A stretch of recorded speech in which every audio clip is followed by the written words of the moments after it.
Imagine waking up in one of the greatest empires in human history, a world of marble temples, bustling marketplaces, soldiers marching through stone streets, and the constant hum of life in the ancient world's most powerful city. But beneath the surface of Roman glory, beneath the emperors, philosophers, and wealthy senators, lived millions of ordinary people whose jobs kept the city running and put their lives at risk every single day. This is not the Rome of polished statues and heroic legends. This is the Rome of blood, sweat, ash, filth, danger, and desperation. A Rome built on the backs of workers whose stories rarely survived. Today, we uncover the most dangerous jobs in ancient Rome, the true backbone of the empire, the people who risked death, disease, or brutal injury just to survive another day. From gladiators fighting for spectacle, to miners buried alive for the empire's wealth, to sewer cleaners wading through toxic waste, these workers faced conditions that make modern dangers look tame. Prepare yourself. Ancient Rome was magnificent, but it was also deadly. The hidden cost of an empire. When we picture Rome, we imagine grand arenas, elegant villas, senators wrapped in white togas, and commanders leading armies toward conquest. But those breathtaking monuments, the aqueducts, roads, temples, colosseums, and palaces, were not built by glory. They were built by people with calloused hands, broken bones, and very little choice. Most Roman workers lived in crowded insula, multi-story apartment blocks that leaned, creaked, and often collapsed. Fires broke out constantly. Disease spread rapidly. Most people lived short lives filled with hardship, and yet every day they went to work that could kill them. This is their story. Gladiators, the entertainment of blood.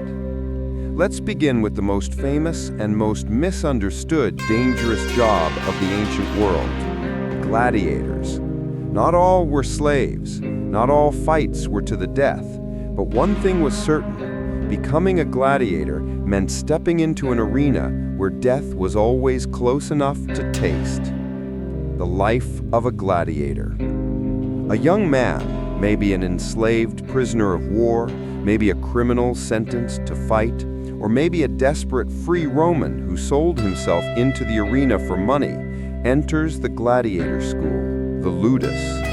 Here he is trained, whipped, shaped, forged into a weapon. Gladiator schools were brutal military-like camps, men trained under harsh supervision, learning how to fight with swords, tridents, nets, shields, and spears. Their bodies were pushed to their limits. They ate a high-carb diet to grow a protective layer of fat, not to get strong, but to reduce the chance of deep cuts. Death was common, infection even more so. The arena, life or death entertainment. When the day of the games arrived, the gladiator walked into an arena roaring with tens of thousands of spectators. The noise was deafening, cheers, screams, shouts from every direction.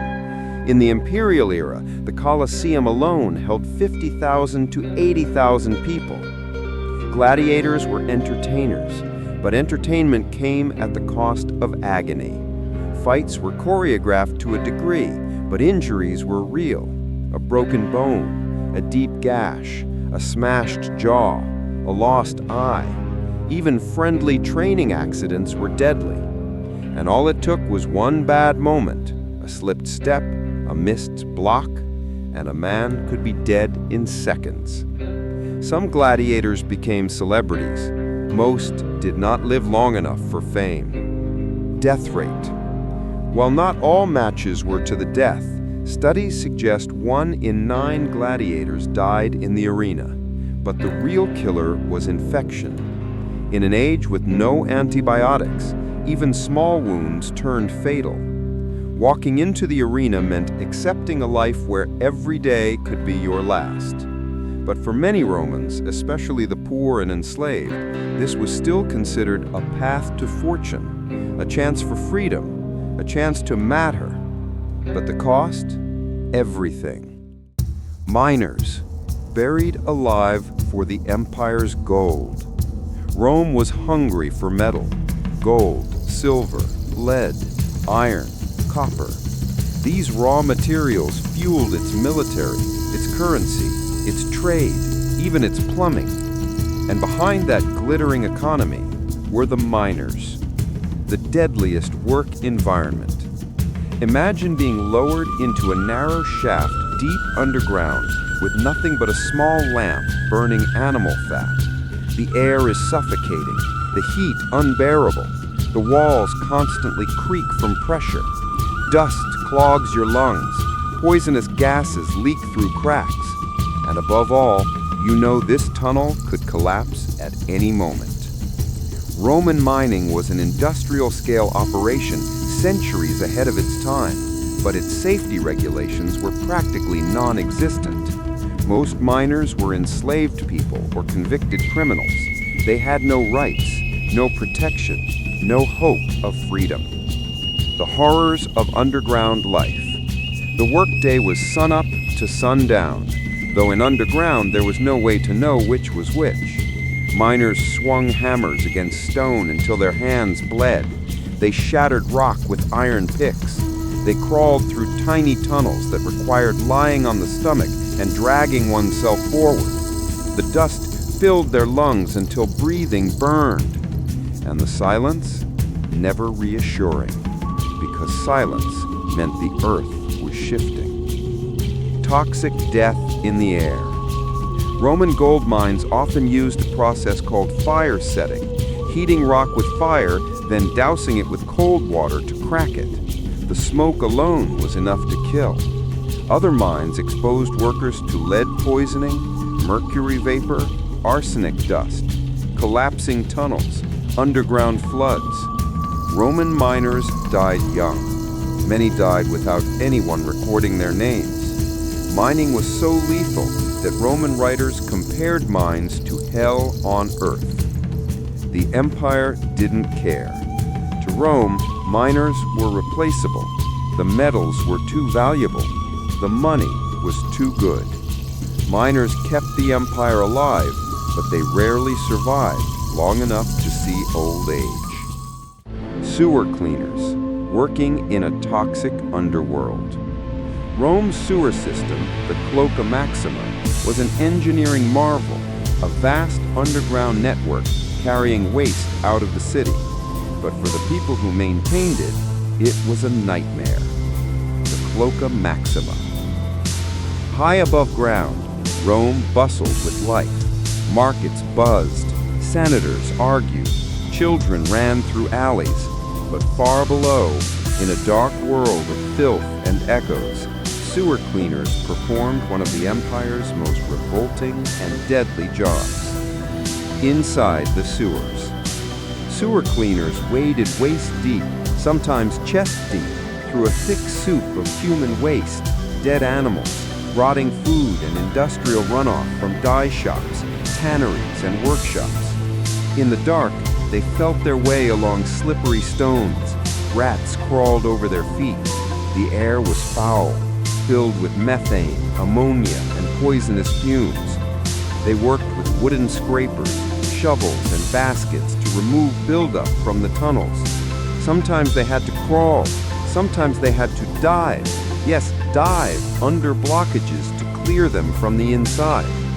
It was a job no one wanted, which meant those who did it had little choice. The dangers beneath Rome. The risks were countless. Deadly gas pockets could suffocate a man immediately. Sudden floods from street runoff could drown cleaners. Roof collapses buried workers alive. Sewage exposure caused constant disease. Sharp objects hidden in waste sliced their skin, leading to infections.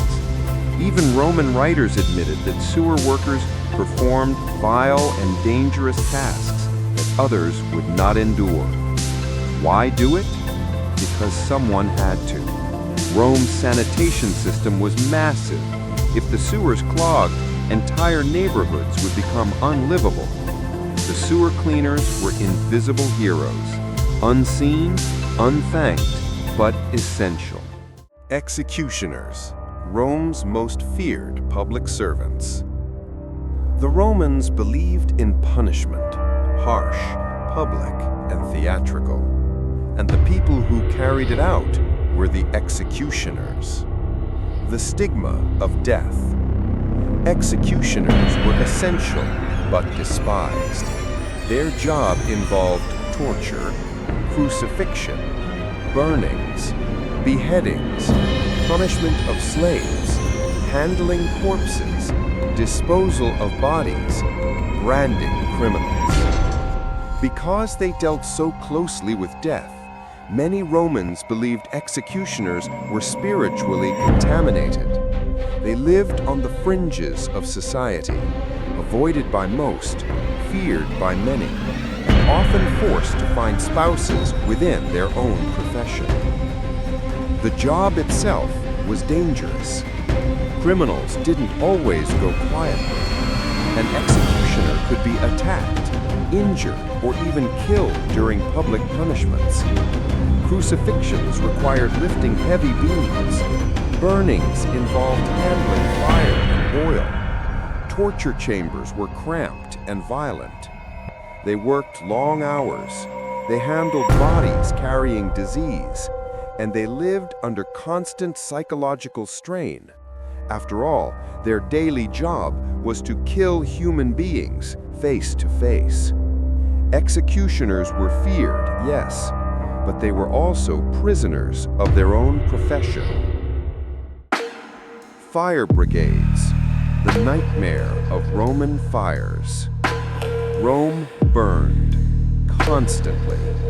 The city's tall wooden apartment blocks, narrow streets, oil lamps, open kitchens, and flammable goods made fire a daily threat. A single spark could destroy an entire neighborhood. To combat this, Rome had its own firefighters, the vigiles, a hard, dangerous life. The vigiles patrolled the streets at night armed with buckets, axes, hooks, and pumps. When fire struck, they plunged into burning buildings, climbing ladders that cracked under heat, smashing through doors, carrying people across rooftops. Their equipment was primitive: leather buckets, vinegar-soaked cloths, pumps operated by hand, hooks to tear down buildings. No oxygen masks, no fireproof clothing, no safety gear, just bravery and desperation. The hazards they faced.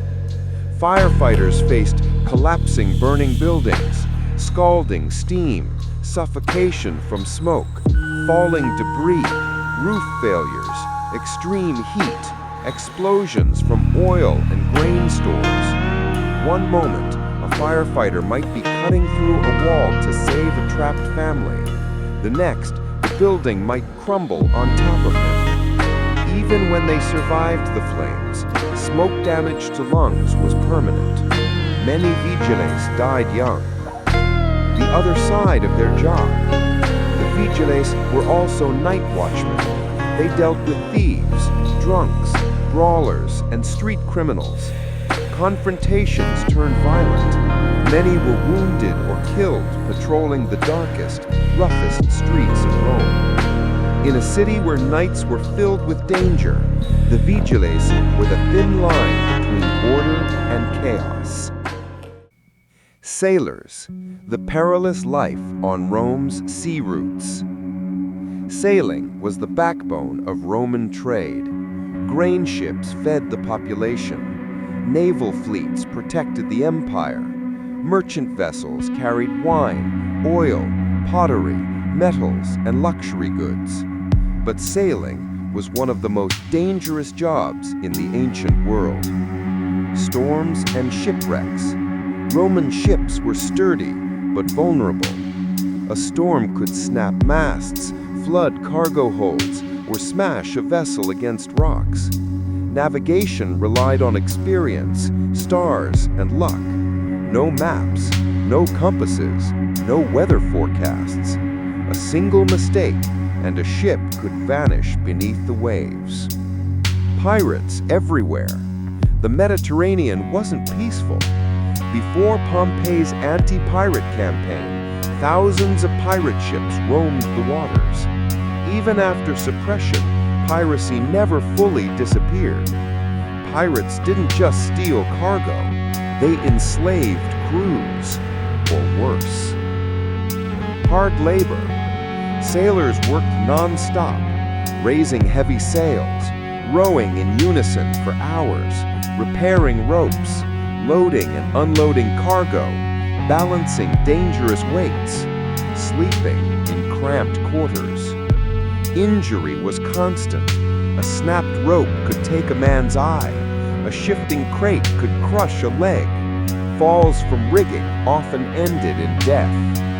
Disease and food shortages were constant. Sailors lived in a world where danger wasn't just possible, it was expected. Construction workers, building the empire while risking their lives. Rome's buildings were iconic. Massive stone temples, towering aqueducts, enormous amphitheaters, and every one of them was built by men who risked death to place each stone. No safety standards. Construction workers climbed wooden scaffolding stories high with no ropes, no helmets, no protective gear. One wrong step meant falling to instant death. Workers hauled stone blocks weighing hundreds of pounds. They operated cranes powered by human or animal force. They carved marble with iron tools that could spark or shatter. Who were the workers? Many were poor free Romans, enslaved laborers, prisoners of war, foreign specialists.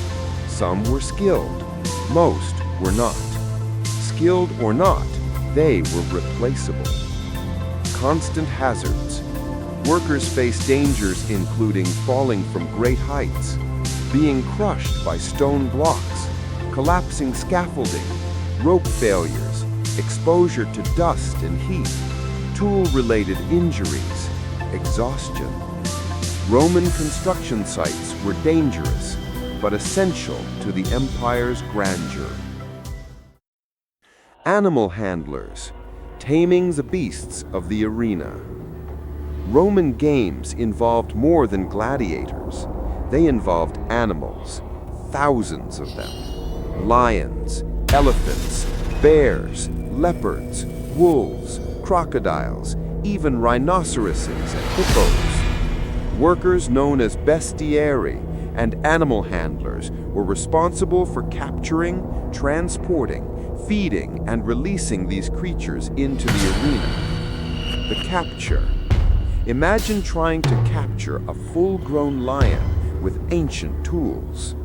Workers traveled to Africa, the Middle East, and Europe to trap dangerous animals alive. They used nets, pits, cages, bait, and sheer courage. Many were mauled during hunts. Transport. Animals were shipped in cramped cages. A single angry lion could break a wooden bar and kill its handlers. Many workers died before ever reaching Rome. At the arena, handlers released animals into the Colosseum, often entering cages or restraining beasts with ropes and poles. Mistakes were fatal. One slip, one roar, one lunge, death was immediate. These workers performed one of the most deadly roles in Roman entertainment. Fullers, breathing fumes to clean Roman clothes. At first glance, laundry worker doesn't sound deadly, but in ancient Rome, fullers, the workers responsible for cleaning and processing clothing, handled substances so toxic that their daily jobs slowly destroyed their health. The filthiest cleaning method in history. Roman fullers cleaned clothes using human urine, collected in public jars around the city. Lye, an extremely caustic alkaline chemical. Sulfur fumes used to whiten fabric. Hot vats of ammonia-rich liquids. Fullers stomped on clothes inside large tubs of urine and lye, similar to the way grapes are stomped in winemaking, except far more toxic. They inhaled ammonia constantly. Their skin blistered, their eyes burned, their lungs suffered permanent damage. Sulfur chambers.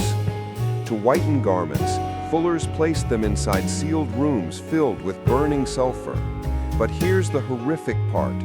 Workers often had to go inside these rooms while sulfur fumes were still lingering, sometimes thick, sometimes invisible, but deadly. One breath too deep, and they collapsed.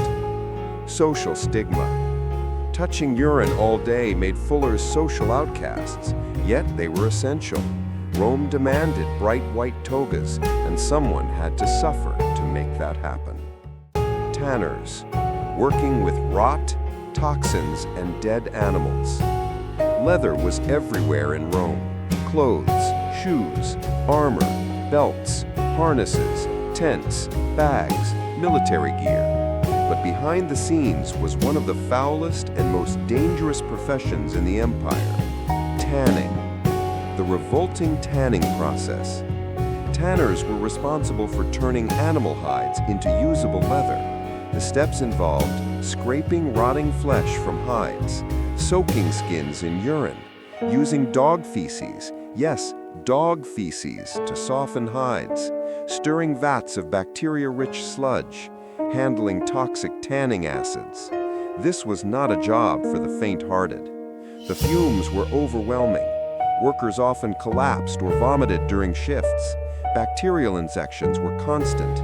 Cuts on hands could become deadly within days. Disease spread easily. Tanneries attracted flies, rats, maggots, infectious waste, and rotting animal remains. It was the perfect breeding ground for disease. Tanners were known to live short lives, often dying from infection long before old age.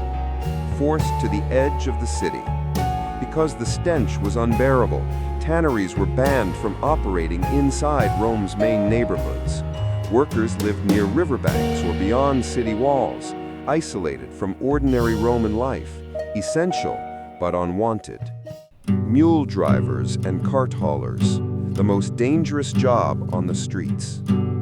Ancient Rome's streets were chaotic, crowded, narrow, loud, packed with carts, animals, vendors, and people from every corner of the empire.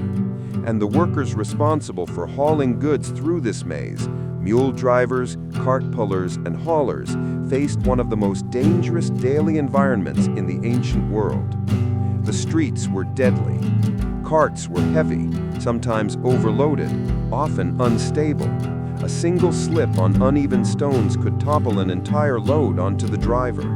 The risks included runaway carts, mules kicking or biting, being crushed between vehicles, falling under wheels, street robberies, collisions in tight alleys.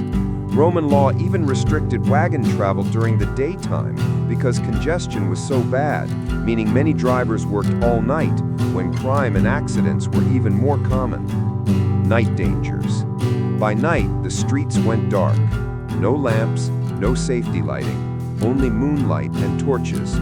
Drivers navigated with exhausted mules, heavy cargo, drunks stumbling out of taverns, thieves hiding in shadows, noisy, chaotic markets still active after sundown. Broken bones were common, deaths frequent. Yet without these workers, Rome's economy would collapse. They kept the city alive, but often paid for it with their lives. Conclusion: the real cost of a great empire. Ancient Rome was a civilization of astonishing achievement. Aqueducts, amphitheaters, temples, military power, art, and culture. But that greatness came at a price. Not paid by emperors, not paid by senators, not paid by generals, but by workers. Thousands upon thousands who faced danger every day. Gladiators fighting for survival. Miners buried alive. sewer cleaners wading through toxic darkness, firefighters battling deadly infernos, sailors risking storms and pirates, builders constructing monumental wonders, animal handlers taming lions and beasts, fullers breathing ammonia, tanners handling rot and disease, mule drivers navigating dangerous streets. These were the forgotten heroes, the invisible workforce, the backbone of Rome. Their stories remind us that history isn't just about emperors and battles. It's about ordinary people whose labor, suffering, and sacrifice built the ancient world. Rome's greatness rose on their shoulders. And now, finally, their stories rise again.